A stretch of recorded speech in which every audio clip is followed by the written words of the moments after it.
ever since automobiles, drive-through restaurants were introduced to America. An American fast food joint named White Castle opened in 1921, using pre-cooked hamburgers and selling hamburgers for 5 cents each. The first fast food restaurant of its kind led to many other competitors in America.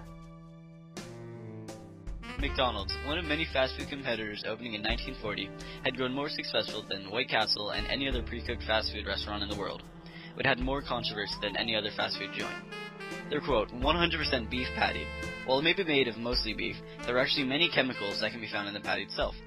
Len Foley, a regular guy, accidentally left a McDonald's hamburger in his pocket. A year later, looking through his closet, he found his old jacket, with the hamburger still inside. It smelled the same, and looked the same. He experimented a little more, and bought some more hamburgers, and kept them in his basement for a decade. Still, no mold.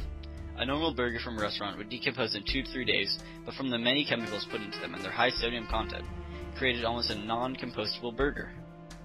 The high amounts of sodium in a McDonald's burger are used to preserve it, but put enough sodium in it to keep it edible for a whole year? That must be quite a lot of sodium. The things that scare people the most is to know that McDonald's buns don't mold either. What in the world are they putting in the buns to keep it from not molding for a decade or more? Well, the list of ingredients are enriched flour, water, high fructose corn syrup, sugar, yeast, soybean oil and/or partially hydrogenated soybean oil, calcium sulfate, calcium carbonate, wheat gluten, ammonium sulfate, ammonium chloride, dough conditioners which contain a whole lot of chemicals, and sodium preservatives. These things, if eaten on a daily basis, or even weekly basis, could definitely make you more prone to heart conditions, dementia, obesity, and diabetes. The fries are also similar to the buns. People would think they're just normal potatoes, but are actually packed with oils, color preservatives, and a lot of sodium. The calories in a Big Mac are more than twice the amounts of a regular burger. It's also very high in carbs and saturated fats.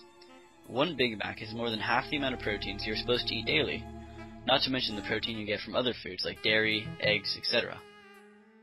One Big Mac, a medium Coke, and medium fries can altogether add up to over 1,200 calories out of a 2,000 calorie based diet.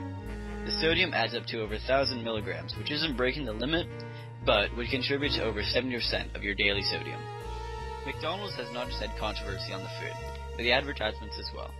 On the McDonald's website, there's an ad that was set up to appeal to African Americans that said, like the unique African baobab tree, which nourishes its community with its leaves and fruit, McDonald's has branched out to the African American community, nourishing it with valuable programs and opportunities.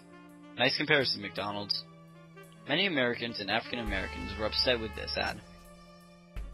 One thing McDonald's just took out of their patties is an ingredient called pink slime, a beef-based food additive that may be added to ground beef and beef paste processed meat, such as inexpensive filler. It consists of finely ground beef scraps, sinew, which is tough fibrous tissue, fat, and connective tissue, which have been mechanically removed in a heated separator at 100 degrees Fahrenheit from the fat into liquid fat and a protein paste. The recovered material is then processed, heated, and treated with ammonia gas or citric acid to kill E. coli, salmonella, and other bacteria. It is finely ground, compressed into blocks, and flash frozen for use as an additive to beef products. In March 2012, there had been controversy about the pink slime and was removed from beef products such as McDonald's burgers, Wendy's, and other fast food restaurants. It is also known to be banned in the UK. Despite the controversy of McDonald's, fast food will always be convenient and tempting to people, but you can make a difference between being healthy or unhealthy.